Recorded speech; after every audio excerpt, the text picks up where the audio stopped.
A ver, chavales. Parece que la cosa se va terciando ya, ¿no? Hostia, 111 espectadores acaban de arrancar.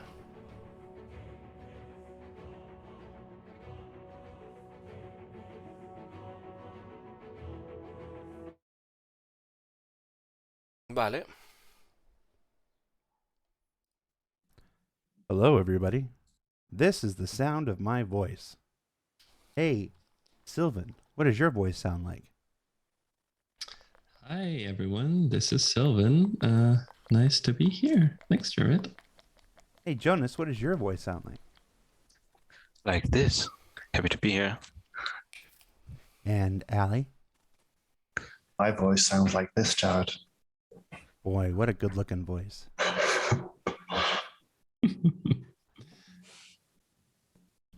All right, well, that works. Everybody hang tight. We'll get started in about 2 minutes. Bueno.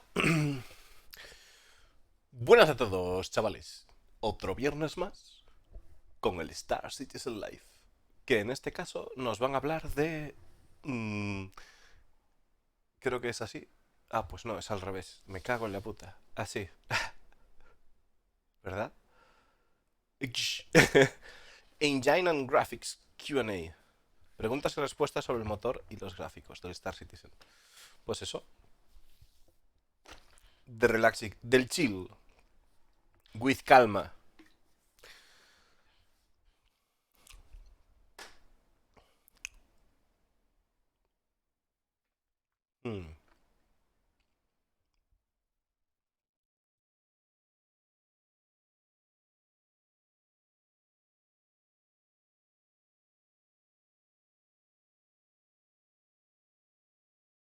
Mola porque el aterrizaje automático en el juego está, pero está bastante limitado. O sea, no puedes hacer lo que te da la puta gana, tampoco.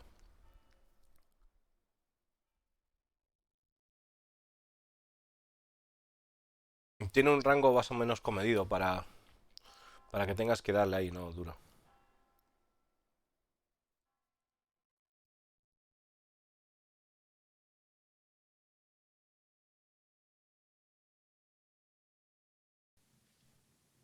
Hello, everybody. Welcome to another episode of Star Citizen Live Engine and Graphics Q&A. I'm your host, Jared Huckabee. Welcome once again back to my half IKEA, half still unpacked luggage home office. I'm Jared Huckabee, creative content lead for Cloud Imperium Games, Robert Space Industries. And if you've never seen Star Citizen Live before, it's where we take about an hour out of our week and chat with some developers, usually about their work, usually about the stuff that they're either working on or the stuff they're about to work on, or the stuff that they've worked on in the past that people still have questions. Me está explicando un poquito lo que es el Star Citizen Live, ¿no? Habla gente que trabaja en el proyecto. Entrevistan a gente, no, fundamentalmente es eso. And graphics, programmers, directors, and sorts. So let's take a few moments, as we usually do, and introduce our coterie of developers this week. Starting to my immediate right with the lovely blue gradient background, Jonas. Who are you, and what do you do for Star Citizen? Hi, I'm Jonas. I'm working for Star Citizen since 1.5 years, roughly. And I was mainly doing core engine work, like doing profiling tools or internal stuff. One of the fruits of that you could likely see in the last patch with a good performance improvement. We found that due to the new profiling tools or improved profiling tools. And I'm also supporting on the Gen 12 work to get that done. Are you taking credit for all the performance improvements of the last patch? No, of course not. That's likely something for Bolt to take credit for. All right. Sylvan, who are you and what do you do for Star Citizen? Yeah, hi, everyone. So I'm Sylvan. I joined CIG 3 years ago. I'm engine programmer as well. Mainly I do graphics work, helping the graphics team, specifically Gen 12, and in the future, most likely Vulkan as well. And usually I do all sorts of things, like wherever I'm needed, I'll just jump in and Me se están presentando todos, para que os hagáis una idea, son todos que trabajan en el equipo de gráficos, ¿de acuerdo? El motor y demás. De hecho, pues la persona de arriba, Jonas Schneider, dice de que pues ha trabajado recientemente con buenos resultados porque gracias al trabajo que ha hecho él y compañeros de trabajo, pues efectivamente tenemos un mejor rendimiento en el juego, en el Quantum Travel, en general. Ya sabemos que faltan ahí un par de cosillas todavía, ¿no? Que es el tema de... Bueno, un par de cosillas. Faltan unos cuantos meses de trabajo para que podamos ver una mejora global en cualquier parte que estemos del Star, ¿no? Con esa nueva tecnología de Gen 12. So today's show is plainly labeled as Engine and Graphics a Q&A. We're basically going to answer questions related to engineering, graphics engineering, Gen 12 renderer, all that, ray tracing, all that good stuff. As usual, you can submit your questions live in the chat during the show by prefacing your question with the word question in capital letters surrounded by brackets. And we spent the week collecting questions as we usually do, letting you guys vote up which ones you wanted to see answered most, and then going through there, stripping the ones that you guys voted up that were still off topic for this group, and then finding the ones that were actually appropriate for our esteemed colleagues today. So we're going to start right in with that. I think the biggest topic for anything engine and graphics is probably Gen 12 Vulkan stuff. So we'll jump into the more heavily trafficked stuff. This question says, what are the differences between Gen 12 and Vulkan, and how are they related to get more optimization in? ¿Cuáles son las diferencias entre Gen 12 y Vulkan y por qué están relacionadas para conseguir mejor rendimiento? Probably the best question to start with, since I'm working on it pretty much full time. And for the people who still don't know what the difference is, that's pretty much like we've already published a lot of videos about it, and other people talked about it. But Gen 12 is basically our internal engine structure, rendering architecture for how rendering works. And Vulkan is the underlying graphics API, which one day, hopefully not hopefully, but which one day replaces the DirectX graphics API. And yeah, Vulkan, the benefit of Vulkan is pretty much performance. It scales much better on multiple CPUs. And me encanta porque le están diciendo, oye, ¿cuál es la diferencia entre Vulkan y Gen 12? Bueno, pues nada, Vulkan es la API y Gen 12 es el render, y te quedas en plan de, ole tú. Y ya, ¿sabes? Y esa es la diferencia. Y yo, hombre, dale un poco más de caña, tío. Explica un poco más. I'm very excited for that, especially after we shipped one of our first milestones in 3.17 about Gen 12. And yeah, I'm working hard on it to get it done. What was that milestone that just shipped in 3.17? So Gen 12 is, so you can kind of split it up in two parts, like all the scene rendering, like all the objects you see on screen, and then all the other rendering stuff like post-processing and compute passes and pretty much everything else. And the scene rendering is especially difficult was especially difficult to do because we have like hundreds of shaders and thousands of shader permutations and thousands of materials, and we need to make sure that everything works exactly as the legacy renderer. And yeah, we had a lot of issues and edge cases which you don't see during development. So just once you submit your code and it crashes somewhere, and then you just take a look and see, oh shit, okay, that's what happens. Okay, I forgot to add that. Están hablando del reto que supuso de pasar de Gen 12 Gen 11 a Gen 12, que tienen que asegurarse de que hay muchos shaders y que es son muchas tareas a realizar, y tener en cuenta de que se renderizaban supuestamente como debieran, y Es decir, se mostrasen por pantalla, supuestamente como debieran, según lo hacían en el sistema delegado, pero con aumento de rendimiento, claro. And the next step would be characters, ships, dynamic objects, and the planets didn't make it in 3.17 as well, though also the objects on the planet, they made it in 3.17 as well with Gen 12, so happy about that. So once we have that, Gen 12 is almost complete. We still need to do all the transparent objects, which is still a huge task to tackle. But yeah, we started on that, and I'm very optimistic. I know we've hit the performance thing, kind of hard there. Are there benefits to the switch to a Gen 12 renderer that aren't performance related? I mean, do we get does the quality of the render improve? Are there better visuals all around, or is this strictly just a performance improvement kind of thing? Gen 12 is strictly just performance, but of course, Adi also mentioned that in previous talks. Pretty much it gives us more room for more fancy stuff, and like we can use all the new fancy features in Vulkan, like ray tracing and what else there is. So not just performance.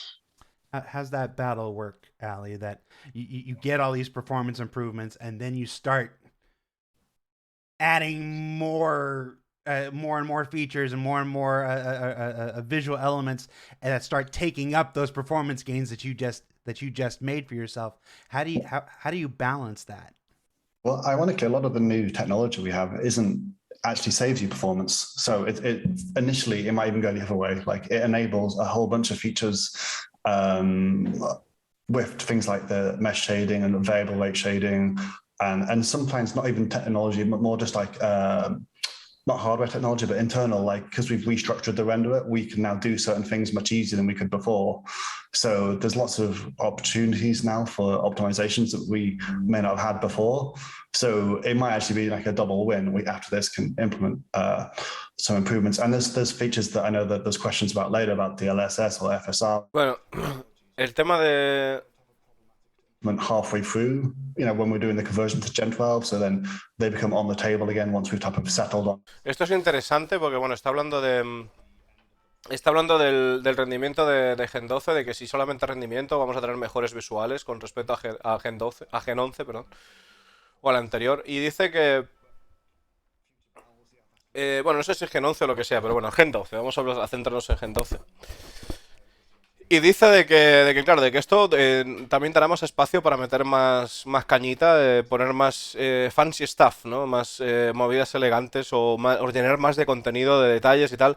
Aparte de que comenta Ali Brown que gracias a Gen 12 también tienen oportunidades que antes no tenían para poder hacer mejoras de optimización y rendimiento. Inclusive esto permite pues volver a poner ya en serio la conversación sobre la mesa de DLSS o el FSR, que son las...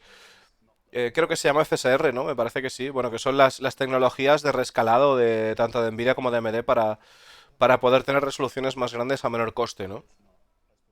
También están comentando de que gracias a la implementación de Gen 12 y la transición a Vulkan, de DirectX a Vulkan, en este caso pues también tendrán la oportunidad de poder trabajar con el trazado de rayos y bueno, pues cualquier tecnología nueva. Entonces, si bien no hay diferencia a la hora de lo que es el resultado del Gen 11 a Gen 12, sí que vemos que realmente pues al haber un margen mayor o sea, un cajón mayor para poder meter contenido sin que esto afecte al rendimiento, pues veremos en su defecto pues una mejora de los detalles del juego.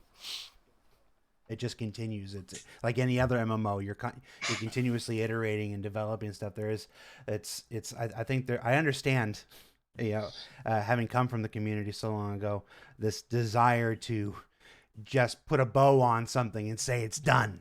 It's just not the way this project works. This project is constantly about pushing those boundaries and seeing what's possible and stuff. It's been in our DNA since the beginning. So it's always like everything. It's a delicate balance between not wanting to just lead people on forever, but also, just reporting things accurately and honestly and effectively. One of the questions here is from somebody who's clearly looked at our I can't remember what it's called right now. I'm blanking on the name. The thing that shows the performance for all of our players and stuff. That cool graph on I'm blanking on the name. It says, I see many folks with older graphics cards like the 970 and 1080 cards. Those 1080 cards were really good though. Will those by chance see an FPS boost after Gen 12 and Vulkan? Telemetry. Thank you, people. Telemetry. Couldn't think of the word. Yeah, I will try to answer that. So the goal of Gen 12 in the first place is to improve CPU performance. So in case you run an older CPU with your old GPU, you might see an improvement because we can better utilize all the cores of your CPU. But the more likely case is that you're bottlenecked by the GPU, and then Gen 12 won't really bring a benefit there. Vulkan might bring a benefit there, but you never know. We have to measure that. It might bring benefits in one case, but is a drawback in another case. That's hard to tell. But especially when you're rendering with in high resolution, when you're trying to do 4K, then the older graphics cards will most likely be a bottleneck anyway. En Gen 12 won't help there. Ya está diciendo, chavales, dice, la gente que tenga una 1080 va a notar una mejora de rendimiento. Dice, no necesariamente, en algunos casos sí, aquellos que tengan un equipo antiguo, pues puede que no tenga un mejor rendimiento por el mejor uso de su procesador. Pero eventualmente está hablando ya de un cuello de botella al tener una 1080 y sobre todo al jugar a elevadas resoluciones. Y bueno, pues en resumidas, la forma que Calverde tiene ya comenta de, bueno, a mi parecer, desde mi punto de vista, detecto que te dicen que hay que prepararse para comprarse un pepino nuevo este verano. On why those things often get conflated into video card issues and not CPU issues. Yeah, I mean, it is stupidly confusing. Like we're working on a renderer and a graphics API, but somehow they don't make the rendering or graphics any faster. It makes no sense. Yeah, but the reality is a lot of the work is feeding these uber powerful type of processors we have, these GPUs with work, and it's hard to keep up, like to give them enough work. And that's why it's a lot of effort for the CPU to keep them fed. And that's why like there's so much work to do on the Gen 12 and the Vulkan side of these graphics APIs and the renderer. But I mean, like we said earlier, the Gen 12 will open doors to optimizations, and then optimizations will and can benefit the GPU, but just the milestone we're mainly focusing on is improving the CPU performance, because that has by far been the biggest bottleneck for most players. Claro, está hablando que el Gen 12 principalmente beneficiará lo que es el trabajo de CPU, debido a que dice que bueno que las tarjetas gráficas están evolucionando muchísimo y que realmente el CPU tiene que alimentar a la gráfica constantemente, bueno, pues para dar instrucciones y demás y tal. Y dice que efectivamente pues el Gen 12 se centrará sobre todo en traer optimizaciones para lo que es el CPU y donde está, pues bueno, que es de lo que va, ¿no? Y al final sí que es cierto que se nota mucha mejora por eso, porque se han quitado o sea, se está tratando de quitar el cuello de botella, ¿no? Con el Gen 12, bueno, se está haciendo de hecho, porque lo estamos viendo día a día, ¿no? Jugando. I don't know what we can do about that. It is just confusing. I just embark on a crusade to re-educate the entire games industry. Why not? We got time. As we're talking about performance here, this question says, how come since the Gen 12 renderer was implemented, my performance actually dropped? I get an average of 13 to 17 FPS, no matter the quality or resolution of the game. Well, that's easy to answer. And in fact, so if whoever's watching, so I posted like a Gen 12 update and progress like 2 weeks ago on the Spectrum. And initially, like, I didn't even plan to do that because I didn't expect any performance benefits of Gen 12 in 3.17. But due to the uprising amounts of threads and people talking about these magical improvements in 3.17, and people were wondering where that actually came from, I felt like I had to give an update. So yeah, that's what I did. The thing is, Gen 12 right now, only the brushes, they're rendering in Gen 12, but the big caveat is that our rendering right now, we're mostly limited due to the main thread and not the render thread. So they're like two threads, and it goes very deep into engineering, I would already say. So for everyone who can't follow me right now, I'm sorry. But basically, there's like a render thread, which, as Ali said previously, it's like this kind of thing feeding the rendering work into the GPU. And that with the old legacy renderer is really slow because we constantly, every frame, check every state and see what objects we can render. And 1012 uses a different approach by just pre-baking the state in a small object, and then when we render, we just have the entire state ready and can just say GPU, here, render this object. So the render thread I tested it myself. The performance was like with Gen 12, it's more than twice as fast. But if you're not limited by the render thread, which was, at least on my machine, was mostly the case, like it doesn't give you anything. So that's why I didn't expect any benefits and didn't feel the need to give an update. But yeah, but in the future, if with full Gen 12, that's another thing right now, because we have this mixed mode. We have object rendering with Gen 12 and other objects going through the legacy path. There's actually a cost to that on the main thread, which is the bottleneck, which means, or what I would have expected, Gen 12 would have made it actually a little bit slower. But yeah, that didn't even happen. So I'm happy about that. But once we can get rid of all the legacy stuff and have full Gen 12, then we'll see the full potential. And I'm very excited about that.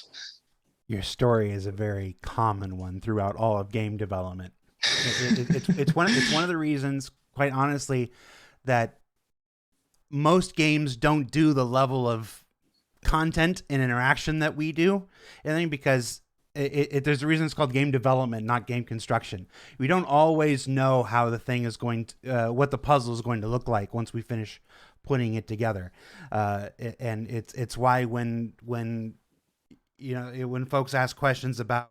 Está comentándole un usuario que dice que ha notado una bajada de FPS en lugar de una subida cuando esto del Gen 12 ha salido, y de hecho comenta que el desarrollador dice: lo entiendo, porque yo esperaba precisamente eso, no esperaba para nada que hubiera una mejora tan grande con esto, no esperaba cómo iba a solucionar, y estoy realmente sorprendido de forma positiva. Dice que una vez que esté todo pasado a Gen 12 y que no esté el contenido del legado, que entonces veremos el potencial completo, porque debido a que ahora mismo se utiliza un hilo principal para poder, que tiene que recomprobar todas las cosas, que debido a que eso todavía está en el contenido antiguo del legado y tal, y hacer doble chequeo para luego mostrarnos las cosas, o sea, enviarle la información, las instrucciones a la GPU y que luego se nos muestre por pantalla y demás.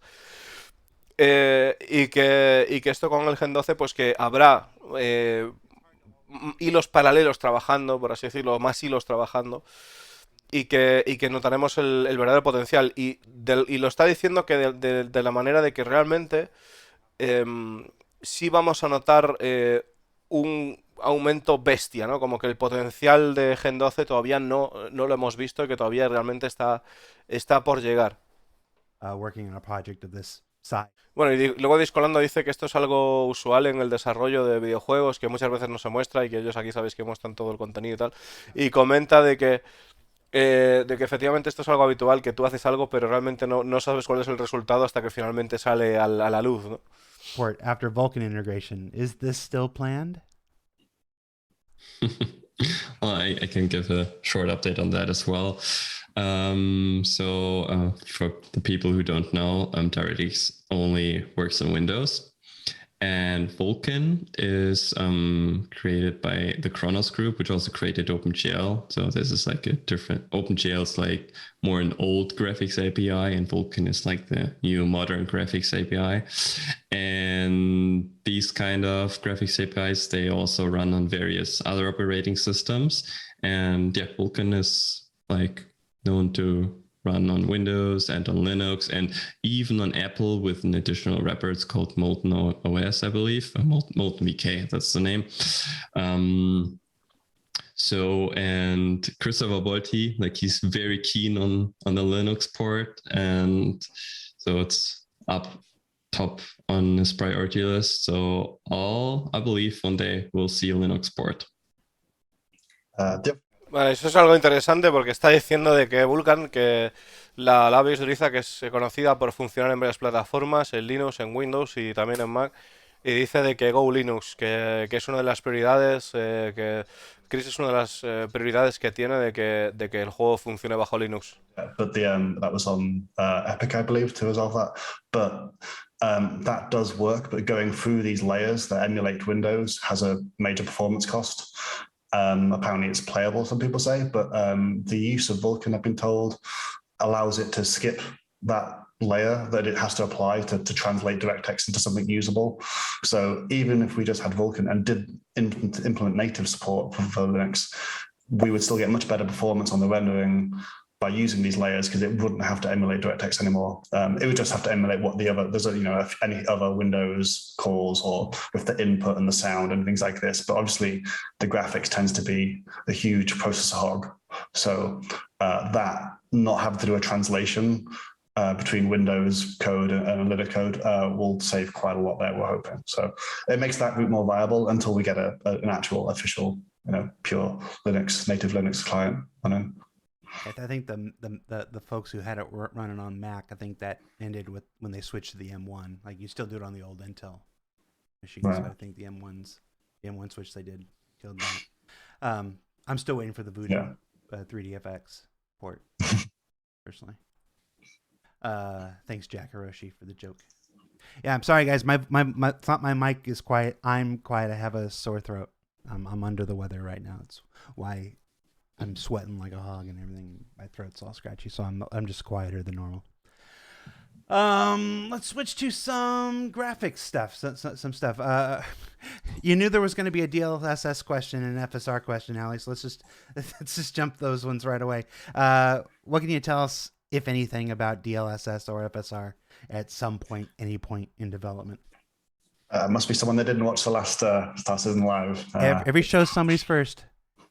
Definitely. I mean, upscaling is a very common feature now. Every single console game pretty much uses it. A huge percentage of the AAA PC games use it.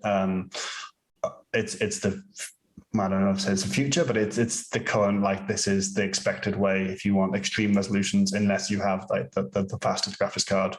And even when you do, there's actually reasons that DLSS and FSR can exceed the quality of native resolution in many scenarios.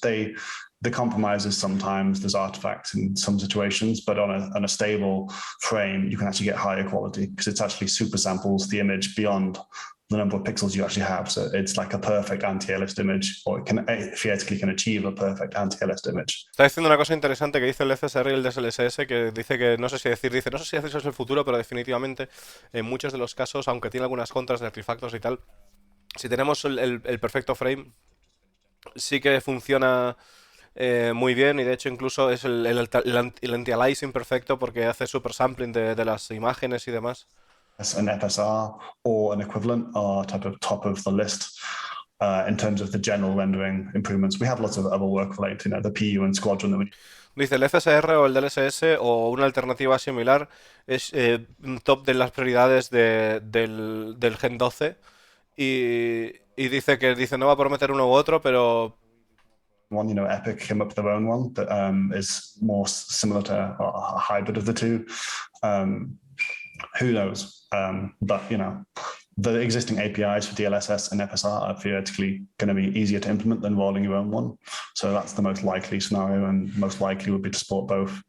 But we have to see when we get. Dice, el escenario más probable es que consigamos ambas, tanto el FSR como el DLSS, que ya veremos, que no quiero prometer nada, pero que es lo más probable. On top of that. However, our UI is very much in the world of a lot of cases. We have holograms in the world. We have MFDs on ships. We have floating holograms, holographic displays in the ships as well. Mobiglass, all these things. So they're not a flat 2D image projected on top of the render. They're actually part of the world. Which makes it problematic, because if you try and upscale very intricate text in UI, these algorithms tend to destroy it and do some evil things to it for what you really want to be crystal clear. So we already have a solution which type of splits our rendering so that certain parts of the UI when they get to a certain size on screen or distance, they type of swap to a different mode that renders them and make sure that the post effects don't interfere with them. So we're hoping we can capitalize on that and use the same techniques, so we can do FSR or DLSS to the main portion of the scene, and some objects get removed from that and composited on top. But that does make some things complicated for us. So that's a little like, ooh. Claro, dice que el tema de los hologramas o la realidad aumentada, que puede ser un problema a la hora de hacer ese tipo de rescalados para mostrar el texto y tal, que puede destrozarse cuando se hace ese tipo de técnica. Pero sí que está diciendo de que han sacado una manera para poder evitar que el render haga los pases el del DLSS y el del FSR a esos objetos en concreto, a ciertos objetos en concreto, para ponerlos más tarde de tal manera. Dice que tiene su asunto, tiene su chicha, pero que van a tratar de tirar por ahí, que lo ven como una oportunidad de solucionar el problema. Might be an easier choice once they see it. I'm imagining the Kotaku article now. Star Citizen developer says feature probably not bug free.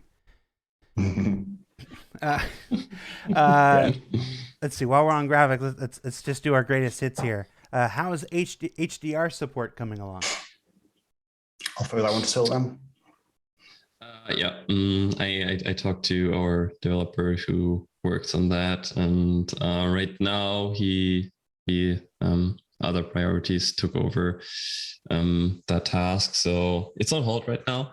But he's doing home office right now a lot of the time, but and he has like a super fancy HDR monitor in the office. So once he comes back, which hopefully soon, and we even going to move into the new office soon, which I'm super excited about. Hopefully then he can take it on and finish it, because I'm very much interested in that as well. Oh, for everyone who doesn't know what HDR is, it means high dynamic range. Basically, it means colors from a monitor can be much more brighter and vivid than a standard monitor like everyone. Claro, está diciendo de que el tema del HDR, de cómo va ese tema, y dice que cuando se muden a las nuevas oficinas, que tiene un compañero que está trabajando, no me acuerdo ahora mismo del nombre, disculpad, dice de que están trabajando en el HDR, y, o sea, que ahora mismo hay otras prioridades, pero se van a poner con ello en ese momento cuando vean las nuevas oficinas, de lo cual dice que está entusiasmado. Y para que no sepa qué es el HDR, que es el High Dynamic Range, que lo que hace es que, en definitiva, un monitor que tenga HDR pues tendrá los colores más vívidos y brillantes. But yeah, that's the story for something. Y que dice que él personalmente, aunque se encarga otra persona, que él también tiene mucho interés en ver cómo queda, porque le interesa el tema, ¿no? La materia. The last I looked, the tasks that were remaining to make that fully finished, there's 3 of them, I think. So we have color processing is something the artists apply, where they want to set the mood of a scene, and I want a blue tinted sky, and they don't make they won't tint the actual sky when they want to achieve a mood. That they render the sky physically accurate, and then they just post process. If you imagine a bad example, that every nighttime scene in a film is filmed in daylight, then they just make it blue. It's an exaggeration, but that's type of the approach. So sometimes the artists use these things, usually quite subtly, but that process is currently mapping one low dynamic range color into another low dynamic range color. The process becomes a bit more complicated when you're dealing with high dynamic range colors. When they say they want to turn a white sky to blue, or blue sky to white, it gets more complicated. There's now millions of shades of white, millions of shades of blue. Like how, did you just mean the very bright blues, or the ultra bright blues, or the extremely bright blues? So that process needs to be changed, and it involves changing the art pipeline a little bit. Claro, dice que una de las cosas que cambiará va a ser el coloreado del arte, el poner el HDR, porque dice que de repente, pues si tú quieres cambiar un cielo de blanco a azul, pues ya no solo tendrás una gama de azul, sino que tendrás muchísimas más gamas de azul para poder trabajar y que eso va a cambiar la forma un poco en la que se va a trabajar desde el punto de vista del artista, que por lo tanto tendrán que involucrar también a gente de arte para poder hacer ese proceso de habilitar el HDR en el juego. They'll appear very dull if we don't do that. And then the final one is there's the more open-ended one. When people say this game has a good HDR implementation and this game has a bad one, that's type of, like Sullivan said, we already rendered the game in HDR. The problem is even the HDR monitor isn't actually, it's high, but it's not infinite dynamic range. We would stop there. If we had infinite dynamic range, we'd just give you the image we rendered, but that's not the case. So what you have to do is you have to query the monitor, find out what range it's got, and type of do a best guess of how bright you think you should render the image and how you should camera correct the image, and then probably also. Claro, dice además que el tema del HDR está comentando que es más fastidiado de lo que parece, porque claro, tú no tienes un infinito rango de colores, sino que tienes que basarte pues en un mercado de monitores que tienen X determinado rango de monitores y tienes que adaptarte a eso para tratar de encontrar resultados, ¿no? Que a veces escucha comentarios de que dice, bueno, pues este juego no está tan bien implementado el HDR, pero en otros sí y tal. Y dice que ahí donde está el truco, el asunto, la chicha, es en encontrar un buen equilibrio para lo que son los monitores y tratar de poner unos rangos de colores que tengan sentido en ese caso, ¿no? Well, you sort of mentioned night vision, but you got close enough that we can't avoid it. Now, the question that comes up for every other team, and they keep putting it, I always put it off to the graphics team. What can you tell us, if anything, about night vision tools? Any option for players to improve their experience flying or fighting at night? Last time this came up, you promised you were going to lynch Todd Pappy. So I think you should follow through on that promise and get him. And because we need, I have technical ideas and thoughts on that, but we need the design. Like, is night vision in the future the same as now? Is it infrared? Is it based on some other form of technology? But yeah, what I've mentioned in the past is that if you want to do it really well, then you emulate what we call spectral rendering, which is an incredibly complicated field, but there's elements of it you can simulate where you can type of identify the materials that have a non-standard way of reflecting infrared light, which would be like anything that glows in the dark or appears to glow in the dark on an infrared camera, which is type of like reflective gear, like your I don't know, I can't think of any good examples right now, but there's certain materials that type of don't reflect as you'd expect. So they need picking out especially, otherwise doesn't look right in night vision. Otherwise it's type of a filter. You need to type of take your colors and type of it's a complicated topic. It's hard to type of break it down, but what we see as red, green, and blue is obviously not the true picture of what happens in reality. In reality, there's millions of wavelengths of light, infinite wavelengths along a spectrum, and then infrared is just looking at one portion of that spectrum. But the artist doesn't model what happens in that different spectrum. They just model what happens in these very free specific spectrums that the human eye can see. So we have to type of map or guess, how do we get from the artist orbit colors to the type of the infrared spectrum or whatever spectrum our imaginary night vision might be. And there's ways of approximating that, or for custom textures, if you want to like say, if the artist can tell this is exactly what it looks like in infrared, but we clearly can't go and remake every texture in the entire game. Bueno, iros preparando para la puta locura de la visión nocturna y la visión térmica, porque ya dice que, o sea, por lo que está comentando, dice que se van a fijar incluso en los materiales o cómo se supone que cada material deba reflectar o reflejar esa luz, o cómo se supondría que el ojo humano debería ver, incluso poniéndose de acuerdo con el artista, incluso trayendo pues a gente, pues necesitamos gente de diseño, dice, tenemos que hablar también con Todd Pappy, entonces... que nos esperemos una visión nocturna demencial, tío. Es que esta gente son la hostia. Son brutales, tío. Son brutales esta peña trabajando. Greater than 50 fighters plus multiple capital ships. The lighting budget alone would seem too crazy for that scenario as things are right now. What do you got for me, Jonas? Yeah. Right now you will very likely be CPU bound in this situation, because so many ships, they all need to go through the render thread alone. But with the upcoming Gen 12 changes, it's hopeful the changes that we make will very likely improve that, at least from the rendering side, because we can distribute the work more evenly across your CPU cores, and that should help there. But of course, there are other systems than just rendering that you need to keep in mind, for example, AI or game code or physics or whatever, that also take the part on the CPU. So Gen 12 will, of course, improve it, but yeah, it's hard to say how much. Sorry. Oh, I was going to say on the lighting side, because that was mentioned in the question as well. The lighting tends not to be a big issue in space. Obviously, space is mostly pretty dark. Not too much light going around there. We obviously can potentially have lights on the lasers, but they're quite easy also to type of LOD out if we were particularly struggling for performance.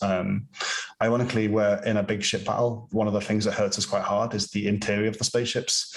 We don't have a great way of not rendering the interiors of spaceships. So obviously if you can't see a window, then we color them out, or if they're very far away, we color them out. But if you can see in the spaceship, or you have something like the 600i with all of its glass, you can't just not render it. You need an approximation of what's inside that room, and that's quite difficult to make.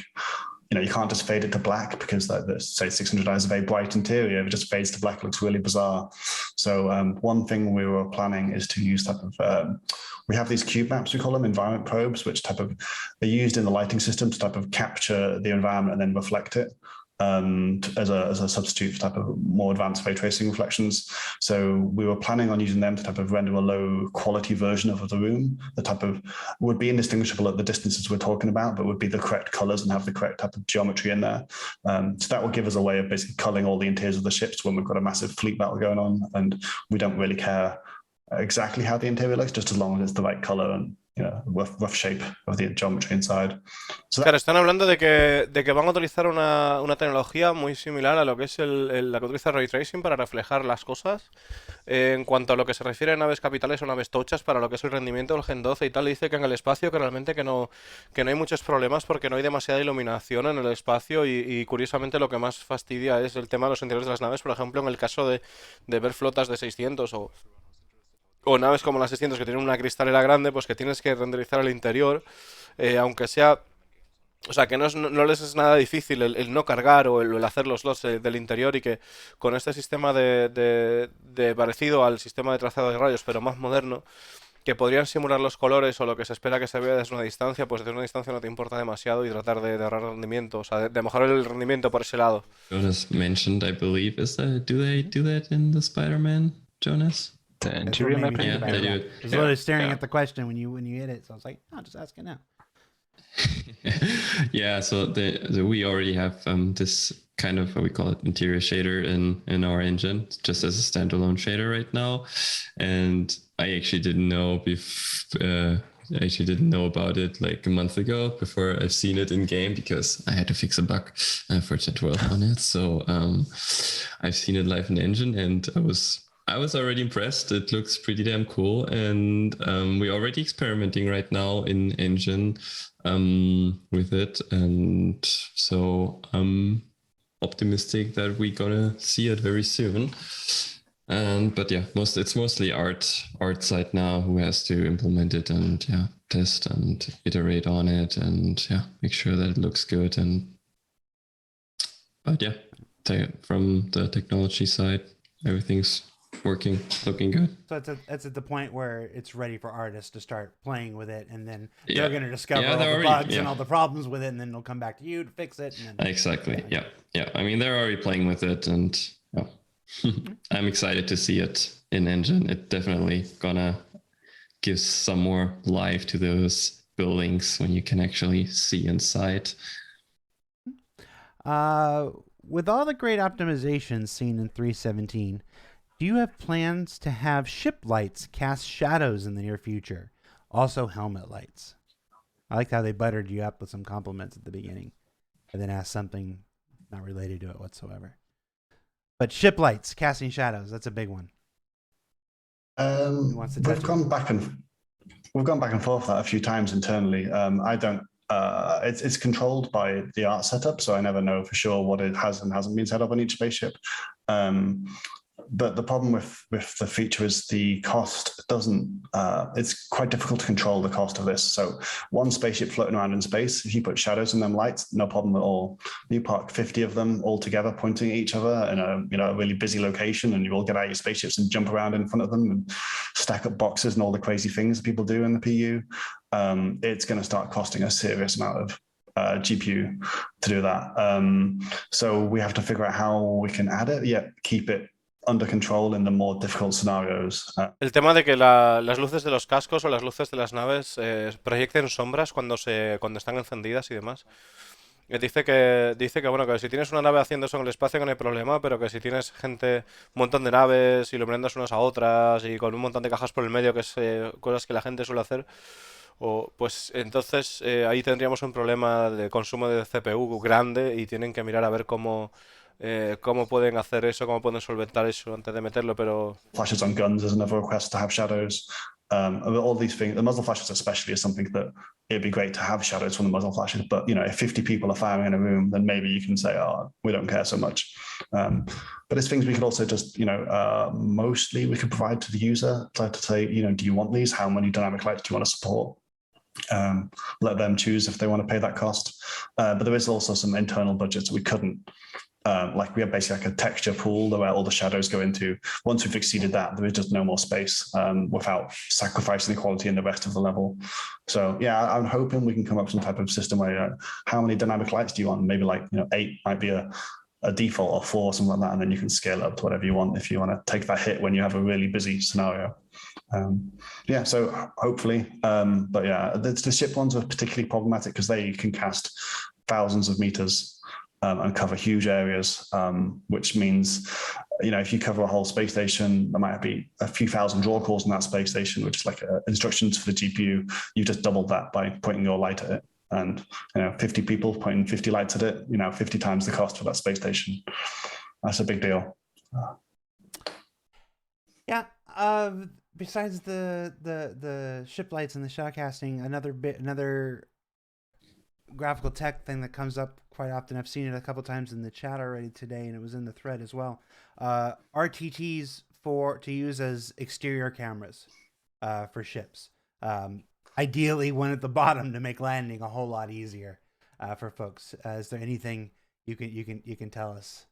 I'm also gonna point you to a Todd Pappy or someone again, or another design director, maybe John Crew. I've actually been pushing for this. I want this, but with one giant gotcha. I don't want a photorealistic camera. I'd prefer, mainly because of cost. I think you'll pay a frame rate cost when that happens. If you play a racing game like any Forza or something like this, they'll have their wing mirrors and their rear view camera, but they have heavily optimized their game to make that work, and they have heavily optimized what happens in that rear view camera. You'll notice they never look as good. We have a hugely complicated game. There's much more than just a road race. So, we have orbit, gas clouds, we have all sorts going on. So to render all of that again, theoretically, in an external camera is, a worst case scenario could half your frame rate, which we don't want. So more sensible for me is that we do some kind of LiDAR, depth camera, the type of thing you'd actually get in cars in real life. And I think that'd be far more useful, to be honest, because... Están hablando sobre el tema de cámaras para aparcar y demás, que si sabe algo del tema, dice que habría que preguntárselo a Top Papi, pero hemos hablado algo de esto y que la idea, en principio, que es algo que quieren hacer, pero que las cámaras que vamos a tener, como las vamos a ver, digamos, mientras estemos haciendo otras cosas, renderizar otra vez el mundo en esa cámara pequeña, que sería muy costoso. Si se lo hace de forma fotorrealística, entonces tener una especie de cámara de baja calidad, tipo como la que tendríamos en un coche y demás, para poder que hay hoy en día en la realidad. Y que algo así sería la idea, ¿no? De tener una cámara con mucha peor calidad de lo que sería verlo directamente, pero que haga la función. Lots of folks in chat have been asking about ultrawide support, scaling for things like chat HUD, personal inventory, etc. Some of these monitors are getting super ridiculously wide now, 32:9 and stuff like that. What are the challenges involved? What can you guys tell us about better ultra-wide support? So I myself using a ultrawide support monitor, so I know about the issues with Star Citizen.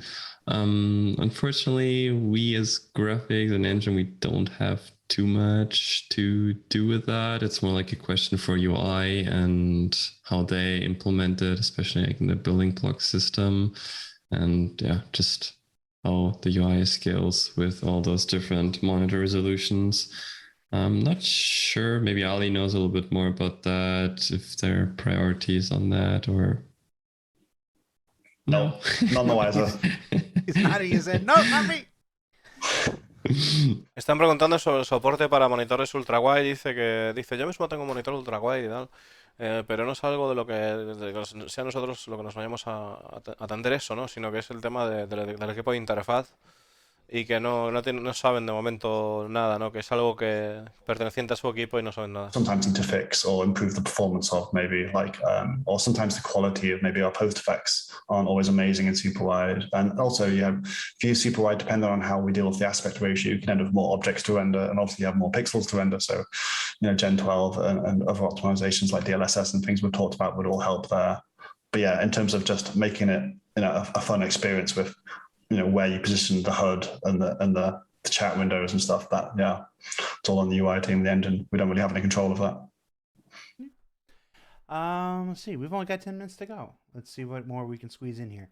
Are there any plans in the future to dynamically use more VRAM for cards that have it available? For example, the game seems to use 6 gigs on my 3090, but I have 24 gigs available. Would more VRAM usage allow for better frames or higher quality textures? Yes. Okay. Do you want more? Yeah. So first thing I'd say is you don't want to use 24 gigs just because you can. Like, you want to use what you need. But yeah, so the question is there quality improvements we could make, which way we could use them 24 gigs? At the moment, the system is such that basically it assumes it wants to achieve the resolution you ask for. So if you ask for 4K, it's going to spend a lot of memory achieving 4K. It looks at what memory it's got left on your graphics card, and it says, okay, I'll use all that's left on the meshes and textures. And it will scale up the texture budget up until about 3 or 4 gigs, I think the internal limit is, of how much it'll use on textures. We could uncap that 3 gig limit and put it to 100 gigs or whatever, and it'll just try and load all the textures in the game for you. The only reason we haven't really uncapped that is it doesn't usually lead to any visual improvement. Like 3 gigabytes tends to get you every single texture we have on screen loaded at the highest quality we have available. So raising it up is just risks a little bit. We might get some streaming issues where your hard drive just starts churning away, and maybe you've got a fast hard drive, it's okay, but maybe you don't have such a fast hard drive and you're wondering why the game runs slow, and because it's trying to load the 24 gigs of textures you've asked for, which you don't really need. So that's where the situation today. Where we want to be, though, with once we've finished Gen 12, is to expose some of these numbers to the player instead. So you pick your resolution, and it shows you how much memory is left, and you pick how much text resolution you want to use.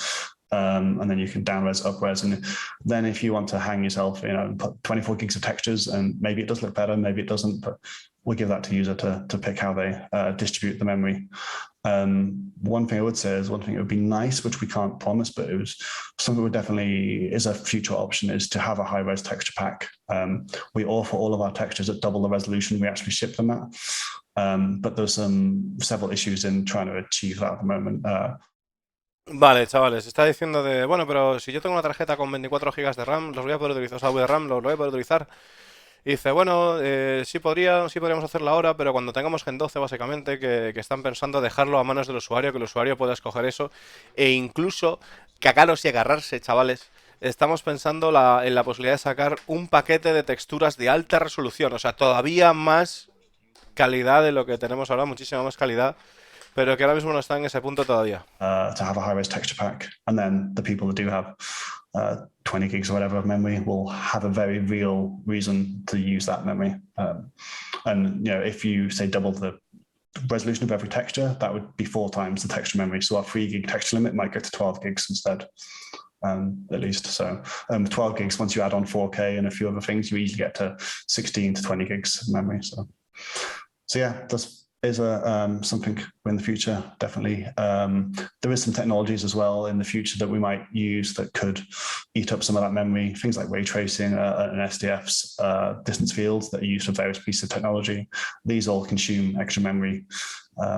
We just have to make sure the game can still scale so that the people that have 6 gigs or whatever can still run the game, sensibly. You understand I have to put everything ultra max, ultra, right? It just all the sliders got to go up, Ali. Yeah. Not worth playing if I can't max everything out. Interestingly, a lot of old games used to let you max out beyond what your GPU could do. I think some games now have taken the approach that we're talking about here, where if you max them all out, it will not let you. Like, if you want to run your game at 8K and to have all the textures loaded in the world, it's not going to happen. There's no space physically there. So, yeah, it will type of force you to live within the constraints of your GPU. There should be a whole new difficulty level settings and graphic settings, like the Demon Souls version of graphic settings. You run the risk of murdering your computer. We definitely hope to have that. Yeah, that's definitely a goal we want. Why not? All right, let's see if we can drop some more engine-related questions in before we get going. Let's see. Is it planned to support direct storage on Windows 11, and do you expect a performance boost from it? We have at least taken a look at that, but we already have custom technology in place to improve the memory transfer to the GPU. So it's unclear if we can gain a lot of performance from that. It's something we will have to take a deeper look into, a measure, and check where it makes sense, if it makes sense. And then it will probably be implemented. The diplomatic answer here. All right. El directo storage será implementado en Microsoft y dice, tenemos una tecnología personalizada que hemos hecho nosotros y tal para meter eso, para mejorar lo que es la transferencia de datos en lo que es la RAM, y pues veremos a ver cómo queda y tal, y si lo implementamos. Over Vulkan implementation, or what can you tell us overall? Lot popping. Yeah, I'm seeing that too. The thing is that that's mostly decided by Art, how they want to set it up. Of course, it's measured based on performance. So, but well, Gen 12 and Vulkan, it'll improve relative performance, and I think we will scale it up at one point. But yeah, I'm not sure what exactly is planned there, if there's anything official yet. So yeah, there's plans, or not concrete, but definitely discussions with the Planet Tech team about how we can take things one level higher. Type of at the moment, basically each object is considered it's an individual object in the scene. It's type of spawned and managed the position of it. We do have some small scales grouping where we might group 5 or 10 objects together. But what you need if you want to say render an entire rainforest is the ability to have millions of trees, and just to have the concept exist of an individual tree means that becomes beyond the reach of a sensible speed computer. You need to have the concept of it. This is a whole, this is a patch of forest that might be 1 kilometer wide or 10 kilometers wide, and the trees either never existed individually and they're type of a group, or they are being type of spawned extremely quickly and then merged into one type of uber clump that we just type of can submit to the GPU, or even not even submit to the GPU, but type of just render on the GPU without any CPU involvement. But the current approach of type of having one object, type of constructed and then sent to the GPU each frame, it just doesn't scale quite to the level we need. But yeah, Gen 12 will give us a big boost on what would be possible with the current system. But yeah, there's plans for the extreme LODs, we'd call them, the rainforest, where you can just see for miles and miles of trees. That needs something slightly different for that to work. And all these objects on the plans, they're already using a more specialized path to be rendered much quicker than our usual objects, like all those brushes.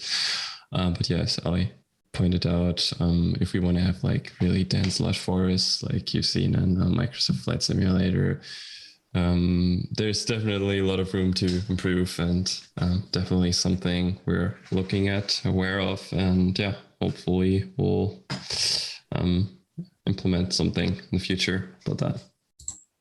All right. Well, we're just about out of time, so let's end with something a little more general. For graphics engine performance, Gen 12, what's the immediate future look like? Like what do you got on your what do you got on your agenda for the next 3-6 months?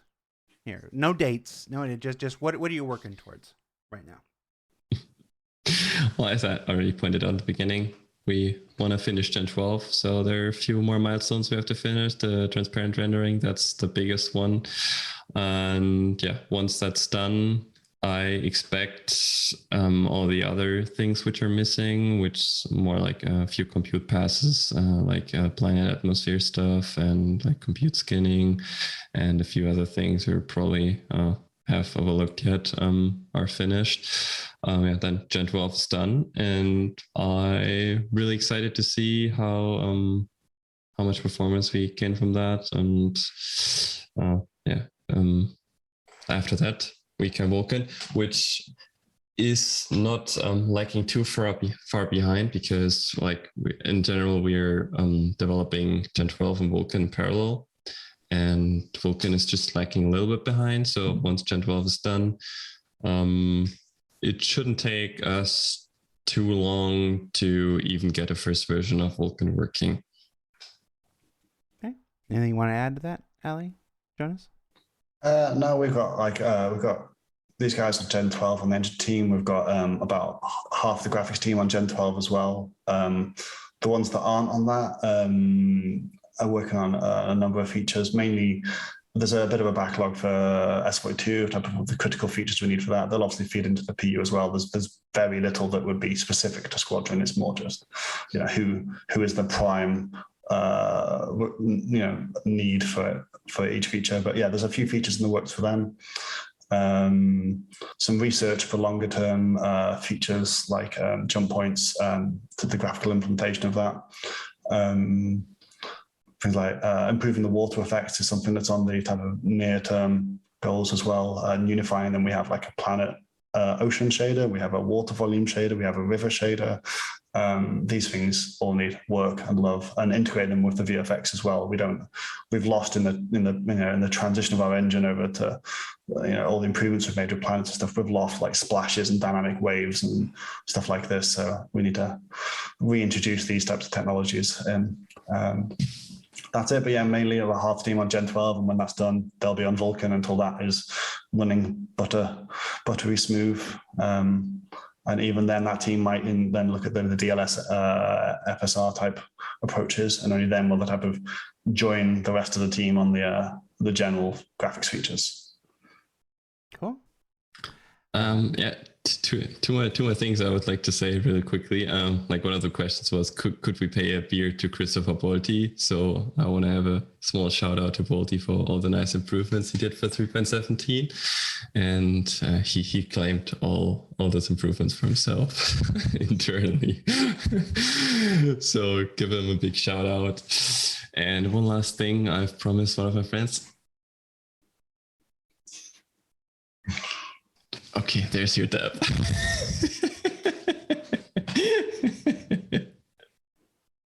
Yeah, that's it. All right. I think they might have finally found out the way to make sure I never invite them back on the show ever again. Dab. We're gonna see Ian Leland dab on the next show just to get out of it. All right, everybody. Thank you so much, Jonas, Sylvan, and Ali, for taking time out of the end of your week to be here on the show. Folks, if you haven't, check out yesterday's Inside Star Citizen.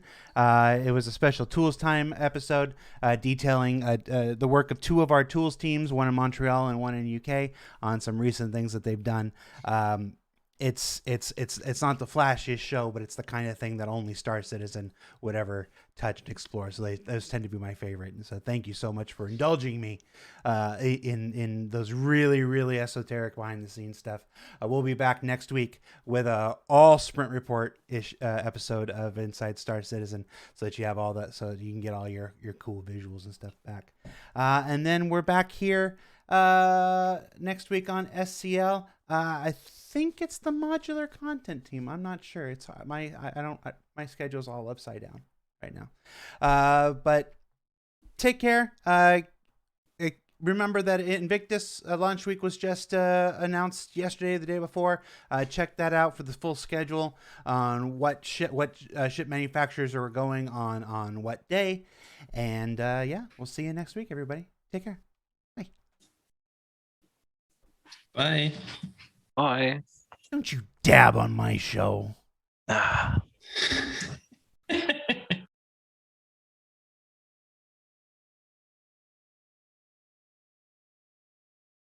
Que está diciendo ahí al final, vamos a ver aquí una cosita.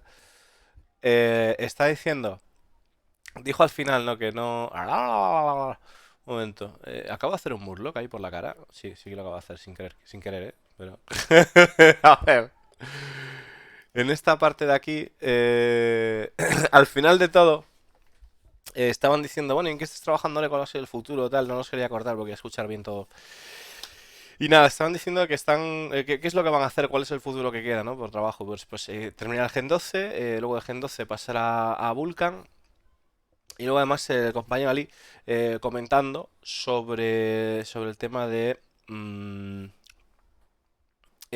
trabajar en las cascadas, en el movimiento de shader para los océanos, para el agua. Un par de características que están demandando para Escuadrón 42, para ver cuáles son sus demandas, pues ya sabéis que Escuadrón 42 es prioridad en el desarrollo. Y era algo gordo. Algo gordo. Bueno, yo creo que sí. Salpicaduras. Salpicaduras del agua también. Trabajar en las salpicaduras del agua. Ojo, hostia. O sea, es que tengo unas ganas. Tengo unas ganas. De ahora que ya puedo ir con la Dragonfly por el océano. De que vayas por el océano y vayas dejando ahí. O sea, en plan, todo flipado ahí, todo motivado ahí, en plan de. En fin. Y luego estaban comentando algo de los bosques que andaba por aquí. Yo creo que puede ser. A ver.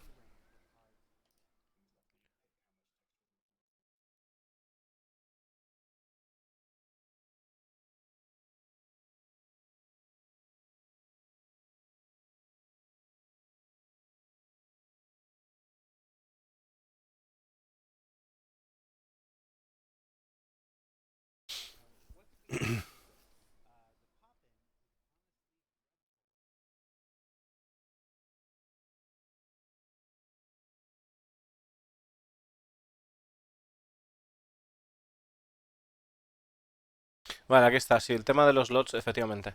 El tema de los lots, o sea, de los lots y el popeo de la vegetación, los planetas, los objetos y tal.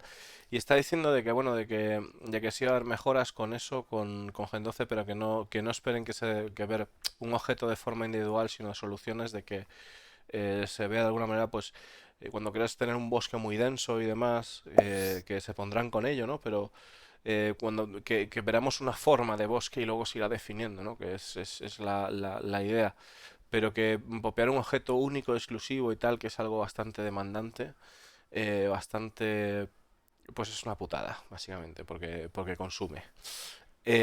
Más cosas, una cosa que había por aquí por detrás que se me ha pasado, que la quería guardar para después. Vamos a ver.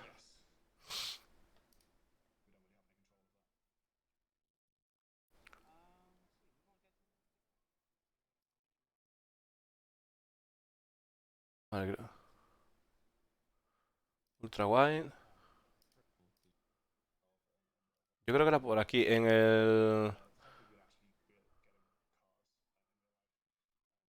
el 40.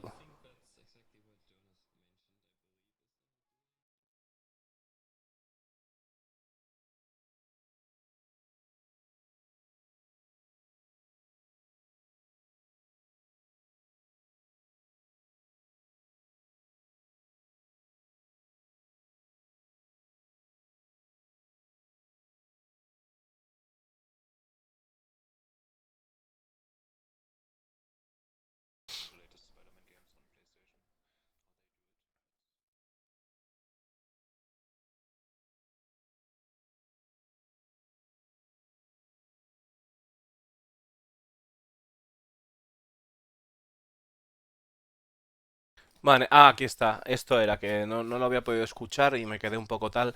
Y se refiere a la simulación de ventanas 3D para lo que es el tema de poder ver los edificios y demás, que se vea pues algo creíble, ¿no? Que se vea pues una impresión 3D. Y parece que dice el compañero aquí, ¿cómo se llamaba?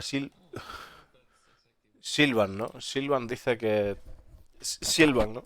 Dice que sí, que están trabajando ya el equipo de arte con él y que ya están jugueteando con eso y que espera poder ver los resultados de que ya están jugando con esa tecnología y que vamos a ver mejoras, ¿no? Para ver.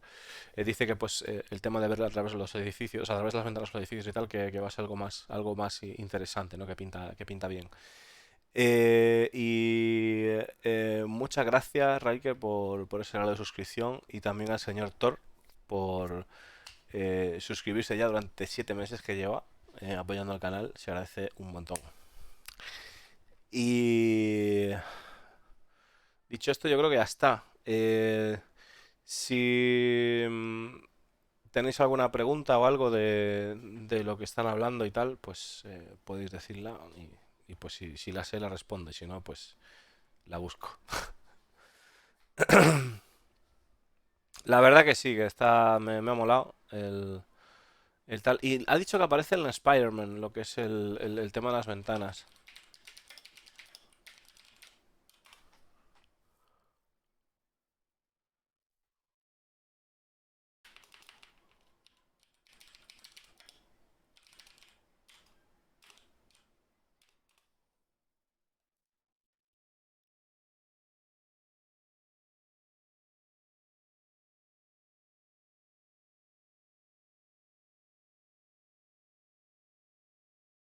as web slinging. But one thing that blows my mind is the ability to look inside of windows as you swing, run, and crawl around the city. In previous Spider-Man games, windows were either mirrors that you couldn't see through or just had the blinds conveniently drawn so you couldn't look inside. Spider-Man for the PlayStation 4 does this really clever optical illusion of little dioramas complete with furniture, appliances, and little touches that give the appearance of an actual lived-in city that add up to the effect of being on the outside of someone's apartment 80 stories up.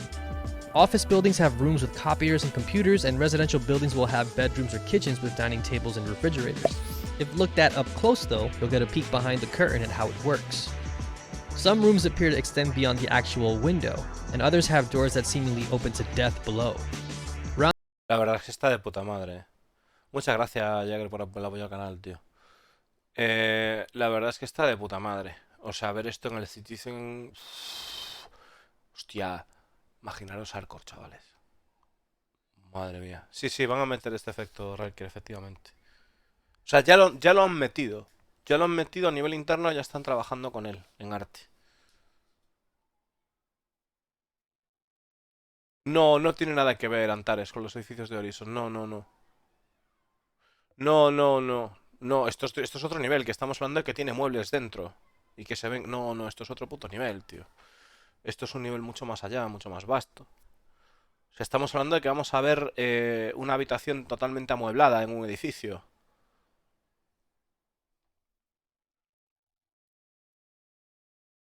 Diferente entre TX y 12 y Vulkan, y con cual veremos una mejora en rendimiento mayor. Con Vulkan mejora la calidad gráfica para cuando los van a implementar al completo. La diferencia entre DX 12 y Vulkan es que son de diferentes compañías. Vulkan en realidad es open source, es código abierto, es de la peña que ha hecho OpenGL y también pues ha medio liberado código en su momento y tal para ayudar al desarrollo de Vulkan. Y DirectX 12 es propietario de Microsoft. Y con Vulkan no es que mejore la calidad gráfica. Vamos a ver. La calidad gráfica viene dada por las texturas, ¿vale? O sea, por lo que es lo que nosotros podemos ver por pantalla, la cantidad de píxeles, la cantidad de píxeles, sí, la cantidad de píxeles que vamos a ver por pantalla de alguna manera, ¿no? Y cómo se trata el color y demás, bueno, y luces y muchas cosas, ¿no? Entonces, Vulkan lo que permitirá es, al aprovechar mejor el hardware, ¿sí? Al aprovechar mejor el hardware, Lo que permitirá, sí, se puede llamar, nosotros lo entendemos como calidad gráfica. O sea, se puede llenar, pues en vez de tener solo, pongamos, 200 luces en una estancia, podremos tener incluso más o incluso ir a la tecnología de ray tracing. De no tener que tener puntos de luz, sino que tener dos puntos de luz y que esa luz haga cálculos, ¿vale? Lo que es el motor haga los cálculos para, para que eso se represente como un trazado de rayos. Sí. Y pues en realidad al haber más espacios, al haber un mejor rendimiento, obviamente pues tienes más espacio para meterle más texturas, más puntos de luz, mejor calidad gráfica, claro. Y de ponerle lo de Vulkan. eh, A ver, Vulkan lo que pasa es que también tienes que tener en cuenta una cosa. No porque un juego esté en Vulkan significa que vaya a funcionar bien. ¿Vale? Porque como todo, hay que trabajarlo y hay que optimizarlo, especialmente un lenguaje de bajo nivel como es Vulkan, que implica más trabajo por parte de lo que es el desarrollador o el encargado de la ingeniería del motor y demás, o gráficos o lo que sea, ¿no? Pues a la hora de realizar las instrucciones o tal, pues que ejecute nuestra gráfica, nuestro procesador, etcétera, tiene que haber un trabajo ahí de que el juego lo haga bien, lo haga de forma óptima. ¿Sí? Y eso pues es trabajo de las personas encargadas de esa materia. Entonces, Vulkan lo que da es pie para incorporar o para trabajar digamos, de una forma más avanzada, más moderna, en la medida en la que se puede aprovechar mejor los recursos de nuestra máquina. Entonces, esta gente pues tiene la posibilidad de poder empujar el juego en ese sentido para que nuestra máquina pues esté bien aprovechada lo máximo posible dentro de lo que ellos pues consigan trabajar de cara pues a Vulkan y a Gen 12. Bueno, Gen 12 ya evidentemente, pero de cara a Vulkan y demás. Y de cómo pues también evidentemente pues luego también está el lado de las compañías tipo Nvidia, AMD, de los drivers que tengan para sus gráficas y de cómo se comporten a la hora de manejar pues ciertas instrucciones eh, para poder mostrarnos las cosas por pantalla, ¿no?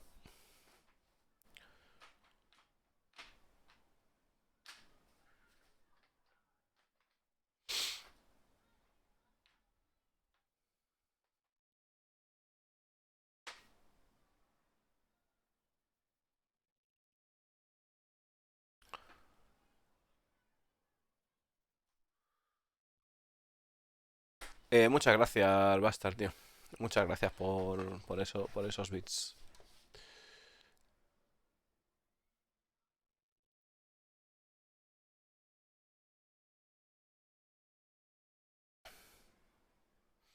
Antares dice, eso ya lo he visto en otros juegos y se ve otrísimo. Como no...